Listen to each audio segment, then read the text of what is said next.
Fala galera, chegando com as primeiras informações do Cruzeiro nesta segunda-feira, semana de retomada de treinos na Toca da Raposa 2 e a preparação para a Vitória Cup no Espírito Santo para volta aos jogos do Campeonato Brasileiro, a sequência da Copa do Brasil, semana importante de jogos no Campeonato Brasileiro Sub-20, no Campeonato Brasileiro Sub-17, a movimentação, a busca por reforços, tudo isso você confere a partir de agora, né? Vamos lá, pessoal, antes aquele pedido sempre importante para você deixar o like, é só clicar aí no joinha, você vai curtir o vídeo, faça a inscrição, na sequência ative o sininho para não perder nenhum conteúdo. Deixa eu começar aqui com a agenda do Sub-17 e do Sub-20, porque o Cruzeiro tem jogos importantes neste meio de semana. O Sub-17 vai até Fortaleza para enfrentar o Fortaleza, que é o líder da competição. O Cruzeiro está muito bem, em 6 jogos tem 4 vitórias, mas o Fortaleza é o líder. É compromisso difícil, hein? Para o time Sub-17 do Cruzeiro, a partida na quarta-feira, às 3 horas da tarde. Vamos ver aí se o Fortaleza vai fazer alguma transmissão. E na Toca da Raposa 1, o Sub-20 joga com o Atlético Goianiense. Aí o Cruzeiro deu uma recuperada, está na 4ª colocação. A partir de agora, nos jogos finais, o Cruzeiro enfrenta times que estão abaixo dele na tabela do Brasileiro Sub-20. Isso é um bom sinal para buscar a classificação para a próxima fase da competição. O jogo de quarta, 3 da tarde, Toca 1 contra o Atlético Goianiense. É a agenda então aí dos crias da Toca no Brasileiro Sub-17 e no Brasileiro Sub-20. Time feminino tá aí aguardando, porque agora é disputa de Copa América e a fase final do Brasileiro Feminino A1 somente naquela retomada que vai acontecer em agosto para os jogos das quartas de final da competição. E aí, depois também teremos a Copa do Brasil. O Cruzeiro já entra na 3ª fase da Copa do Brasil feminina. No profissional, a semana é de retomada dos treinos. O Cruzeiro retorna às atividades na sexta-feira, dia 27, e aí deve treinar direto, porque logo depois tem na outra semana a viagem para o Espírito Santo, os 2 jogos contra a Defensa e Justiça e contra o Banfield, e na outra semana tem a retomada para o duelo diante do Grêmio no dia 13 de julho. Até sobre o Grêmio, vem uma informação do Rio Grande do Sul, o Cruzeiro ainda não foi procurado, de que o Grêmio poderia até pagar a multa para o Marlon atuar neste duelo. É uma informação até que foi divulgada pela Rádio Gaúcha, uma multa de R$ 1 milhão. O Grêmio que tem a compra para ser feita em caso de o Marlon atuar 25 partidas, ele já jogou 10, se ele jogar mais 15 partidas, o Grêmio terá que pagar 3,5 milhões de euros ao Cruzeiro e ficaria com o Marlon em definitivo. Por falar em mercado, a semana aí de expectativa de avanço em alguma negociação. São poucas as que o Cruzeiro vai fazer, mas o clube quer tentar aí avançar com esses alvos para a zaga. Todo mundo sabe que é o Vitor Gabriel do Internacional, o plano A. Para o ataque, principalmente a questão do Beirada, aí temos que aguardar porque o nome ainda mantido em sigilo. O Cruzeiro tentou lá atrás o Rinestrosa, a pedida foi considerada muito alta, o clube mudou o alvo, claro que tudo aí sendo trabalhado pelo departamento de futebol, com o Joaquim Pinto, que é o gerente de scout, e claro, com o técnico Leonardo Jardim. E é sobre o Lautaro Dias, matéria aí do nosso queridíssimo Gabriel Moraes, Amabi, que fala que o futuro do Lautaro Dias do Cruzeiro será definido após as férias. Considerado reserva do time de Leonardo Jardim, o atacante é tido como negociável. Maria Gabriela Meirelles, você gostaria de perder Lautaro Dias no Cruzeiro? Então, Nathan, se ele for, tem que vir gente, né? Ainda mais com a saída aí do Dineno, que o Cruzeiro perdeu esse homem de referência. Dineno, que é um centroavante nato. O Lautaro pode jogar pelas pontas ali, prefiro ele como esse segundo atacante, mas o Cruzeiro precisa ter um elenco, né? O Cruzeiro precisa ter banco. Com a saída do Dineno, agora com essa possível saída do Lautaro, eram jogadores que estavam colaborando pouco pro Cruzeiro, né? Desde a chegada do Jardim. O Dineno, infelizmente, teve esse azar da lesão, uma lesão atrás da outra, e aí ele não voltou a jogar o futebol que ele chegou a apresentar aqui no Cruzeiro e também perdeu espaço, o que é natural em qualquer clube. E o Lautaro, de fato, que não vem apresentando um bom futebol, né? Quando entra, pouco contribui, né? É um jogador que corre muito, é um jogador que é reconhecido pela entrega que ele tem dentro de campo.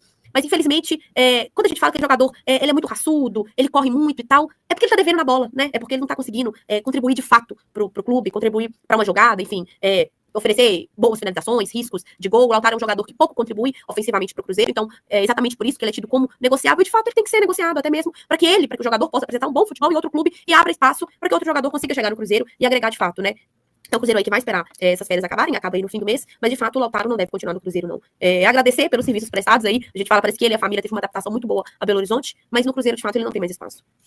Tem que ver, tava até pegando aqui, Mabi, a gente só vai descobrir isso realmente no dia 27 de junho, mas eu acho difícil ele não sair. Eu acho difícil até porque o jogador gosta de jogar, Mabi. E ele sabe que ele tá tendo pouquíssimos minutos, não é a primeira opção do Leonardo Jardim no ataque, né, o Leonardo Jardim usa mais o Bolassi, o Gabigol, né, enfim, não vem utilizando muito, às vezes até ele, sei lá, avança um volante pra fazer mais a ponta ali, às vezes joga o Christian um pouco mais pras laterais, ao invés de colocar o Lautaro. Então a gente vê que o Leonardo Jardim não conta mesmo com ele. E, enfim, se for bom pro jogador também, assim, o Mabi, eu gosto de falar, ele respeitou o Cruzeiro, né, Mabi? Não teve problema nenhum com o Cruzeiro, não vai sair pela porta do fundos, e aí, talvez ele mesmo entenda que está sem espaço no Cruzeiro e possa recuperar aquele futebol do Del Valle que fez ele ser contratado no ano passado. Exatamente. Como a Leila Pereira mesmo diz, né? O jogador no clube, a vida dele é feita de ciclos, né? E o ciclo do Lautaro no Cruzeiro se encerrou. Também acho. O José tá aqui, ó. O Lautaro, Gamarro, Rodriguinho, tudo deve sair. Eu queria segurar o Rodriguinho, viu? Eu queria mais um pouco de Rodriguinho. O Lautaro e o Gamarro, eu acho que, enfim, já deu o suficiente. O Rodriguinho eu não acho que teve tanta oportunidade, assim, pra mostrar trabalho. A gente sabe que ele é jovem, né? Eu vi ele, sim, um pouco afobado em alguns jogos, de fato, mas eu gostaria de ver um pouco mais dele no Cruzeiro, Mabi. Será que um empréstimo, talvez, pode ser bom pra abrir um pouco de espaço de elenco e o Cruzeiro não perder um jogador que, enfim, pode prospectar lá na frente? Pois é, eu acho que sim. O Rodriguinho é muito novo também, né, o Natan. E foi uma pena que a gente conseguiu ver ele em alguns jogos ali do Mineiro, né? Que ele conseguiu jogar um pouco mais. Mas aí é um problema bom também, né, pro Cruzeiro, que tá com esse meio de campo muito bem consolidado, né? Você tem Romero, Lucas Silva, tinha o Mateuzinho, tem o Matheus Pereira e agora o Christian. E eles não estão dando espaço, né, para que outros jogadores consigam, de fato, brigar ali pela posição. Tanto que quando o Christian tá lesionado, ou quando o Christian tá lesionado, não, tá suspenso, quem joga é o Eduardo, enfim, e aí acaba que o Rodriguinho não conseguiu esse espaço, né? A gente não sabe como que é o jogador ali nos treinos, mas eu também queria ver um pouco dele. Acho que ele também é um jogador rápido, é um jogador novo. Nos poucos jogos em que entrou, foi voluntarioso, sim, correu o campo inteiro. E acho que teria muito a agregar ao meio do Cruzeiro. Um jogador muito ofensivo, mas não tá tendo oportunidade de jogar, né, Natan? Não tá jogando melhor que os outros que já são titulares para ele conseguir assumir a posição. Talvez o empréstimo seja muito bom, né? Para que ele consiga, talvez, se destacar em um outro clube, né? E abra espaço aí no Cruzeiro. Eu tô com você nessa, até porque alguns jogadores do Cruzeiro demoraram um pouco a engrenar com o Leonardo Jardim. É o caso do Christian, né? O Christian não começa sendo titular com o Leonardo Jardim, a gente até achava que ele poderia sim ser uma moeda de troca, a gente chegou a conversar sobre isso no Firula, e aí ele conseguiu compreender perfeitamente, eu acho que, enfim, a ausência do Matheus Henrique com a lesão também contribuiu para isso, mas acho que ele conseguiu assimilar bem a forma que o Leonardo Jardim quer que seus jogadores se postem em campo, né? Com muita vontade, correndo o campo inteiro, então às vezes só precisa de um tempinho, a torcida tem um pouco de paciência, eu queria segurar um pouco o Rodriguinho se possível, mas se emprestar, eu não reclamaria muito não, viu? O Rodrigo Silva tá perguntando aqui, ó, boa tarde, Rodrigo. Boa tarde, Rodrigo. Obrigada. Vem com nós aí. Eu quero saber quem esse novo scout do Cabuloso vai trazer. Chama um grande ponta aí, um lateral bom. Ó, o que eu fiquei satisfeito, Mabi, com esse scout aí, o Joaquim Pinto, né? Joaquim Pinto. Isso, Joaquim Pinto. É que, primeiro, e pra mim o mais importante, o Leonardo Jardim indicou. Perfeito. E eu fico muito satisfeito com isso, que o Cruzeiro está colocando o departamento de futebol nas mãos do Leonardo Jardim. O Cruzeiro tem uma oportunidade de ouro de reformular todo o seu departamento de futebol com um cara que é extremamente profissional, um cara que é vencedor na Europa, ele foi campeão, né, lá na França, tem experiência, tem conhecimento, conhece de bola, é raposa velha, né, se me permite o termo, é um cara que cobra da bola, o cara entende de bola, ele sabe como é que vai amarrar o jogo, ele amarrou o Palmeiras quando precisou, o Cruzeiro tomou pressão, mas ele soube amarrar o jogo, ele sabia que o Cruzeiro estava com um time muito desgastado, né, Mabi? Então, o cara que entende. Então, eu fiquei muito feliz e satisfeito em ver que ele indicou e o departamento do Cruzeiro não ficou assim, não, esse nome eu não quero. Não, vocês não tem nada a ver com isso, vocês não tem que botar o nome nisso, não. Exato. Deixa isso na mão de quem entende. E segundo, pelo próprio profissional. O profissional fez muito sucesso no Benfica, né? Reformulou a categoria de base do Benfica. O Benfica que hoje forma muitos jogadores, reformulou a forma que o Benfica faz a captação de jogadores que não são formados no Benfica e até hoje assim. E depois, enfim, fez um trabalho também muito bom no Spartak. Eu acho que o Cruzeiro tem tudo para dar certo aí com o Joaquim, porque ele é um cara criativo, né? O Benfica tem jogadores criativos e eu fiquei particularmente muito satisfeito com essa contratação, Mabi. Pois é, Natan, tem até uma matéria aqui no Tempo Esportes, deixa eu dar os créditos pro Gabriel Moraes, nosso setorista, e a última vez que o Cruzeiro teve, né, um profissional nesse posto aí, né, desse chefe de scout, foi em dezembro do ano passado, né, então, desde o início do ano o Cruzeiro não tem ninguém, né, e como que você quer montar um time competitivo, como que você quer ir no mercado, como que você quer aperfeiçoar montar a sua gestão, os seus jogadores, a sua análise de mercado, se você não tem um profissional dedicado a isso, né? Então, futebol, hoje, sem um scout, ele não funciona, ele não vai pra frente, você não consegue montar um time competitivo. E é o que você falou, Natan, eu concordo muito. Se é um pedido do Jardim, eu acho que a chance de dar errado é mínima, né? É um cara extremamente inteligente que tá conseguindo colocar o Cruzeiro no topo, né?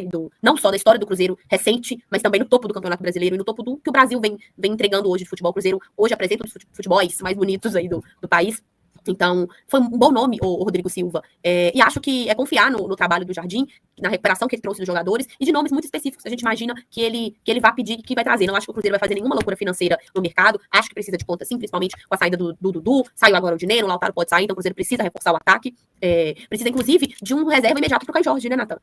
Acho que seria muito interessante esse reserva à altura do Caio Jorge, o que é difícil, mas tem um scout, é pra isso. E é confiar e esperar, né?